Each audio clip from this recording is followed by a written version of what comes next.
You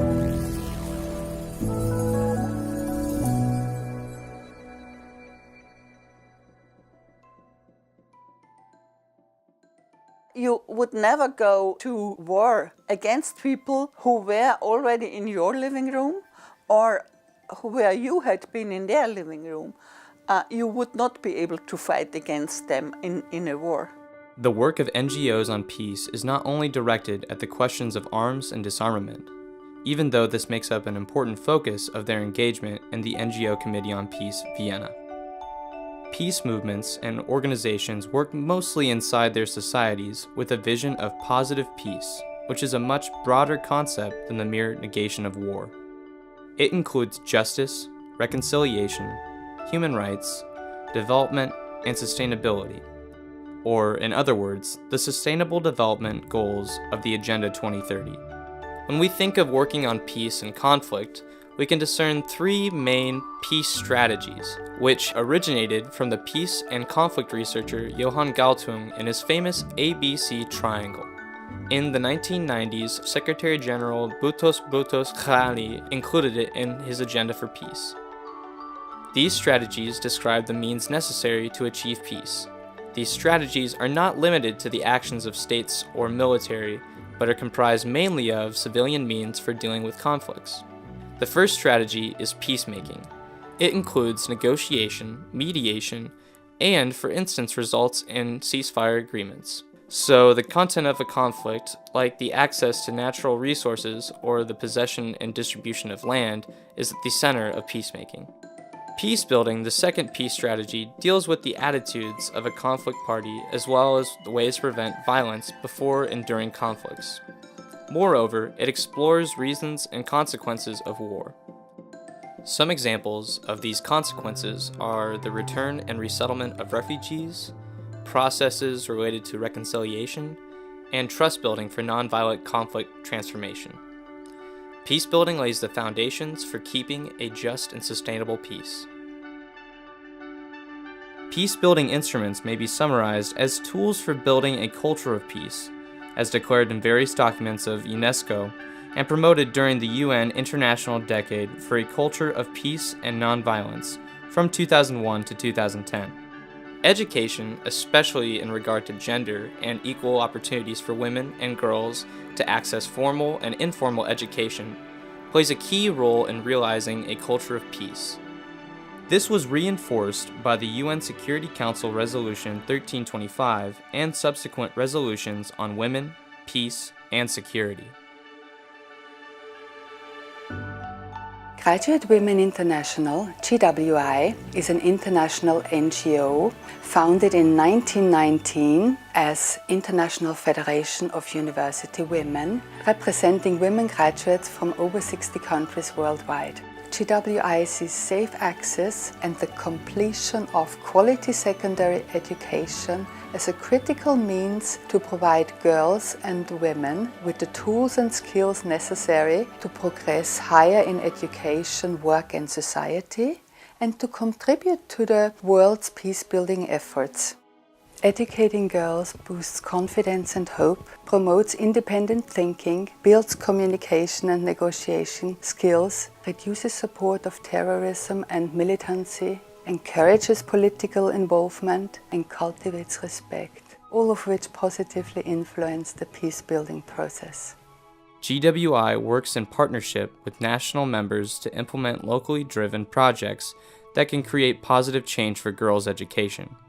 Girls' Choices is a GWI project that supports teenage girls to complete secondary school and transition to university, further education, or work.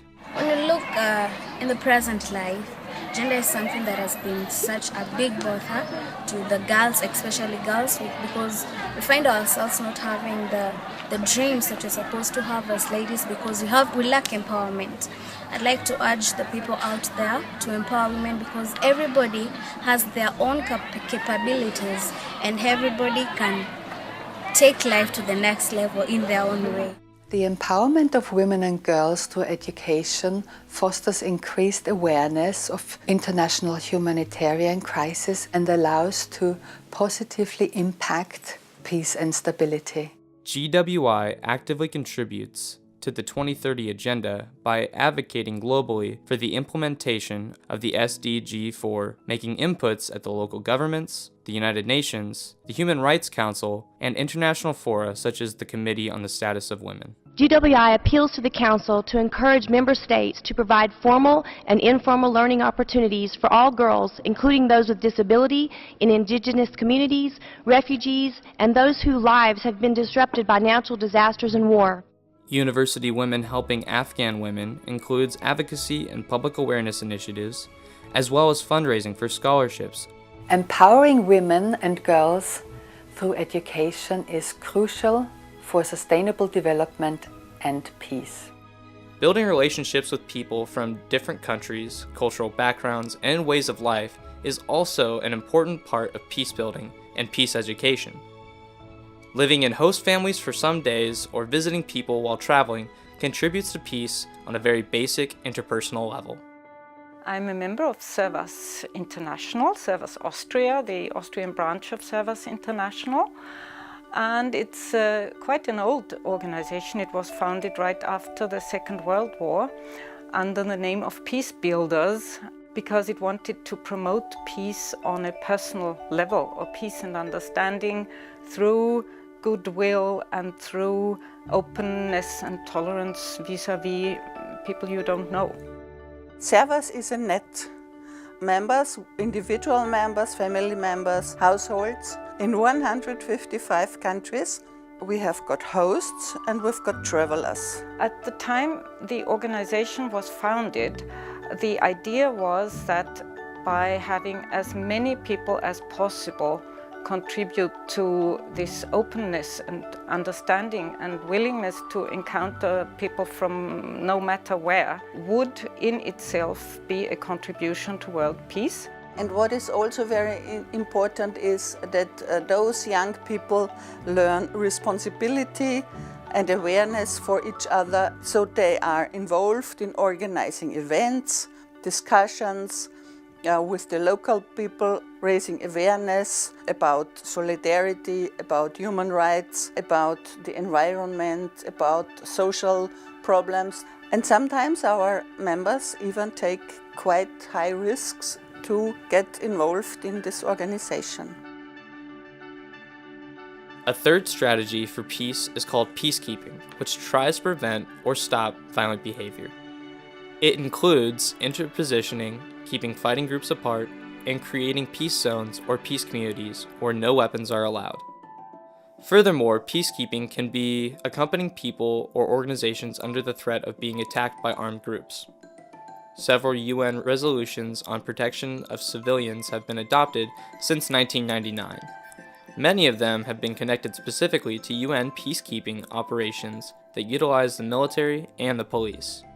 Community-level nonviolent organizations predated larger unarmed civilian peacekeeping organizations like Gandhi's Shanti Sena or the Peace Brigade International. If you want peace, it only works without violence. Great examples are Martin Luther King and Gandhi. Violence creates violence again. Our task is to be present. The second task is to report and testify, to raise a voice for those people who otherwise do not have a voice. The themes are peace and justice. For example, we accompany shepherds.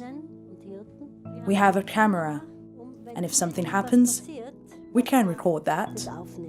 People need solidarity, so they do not lose hope.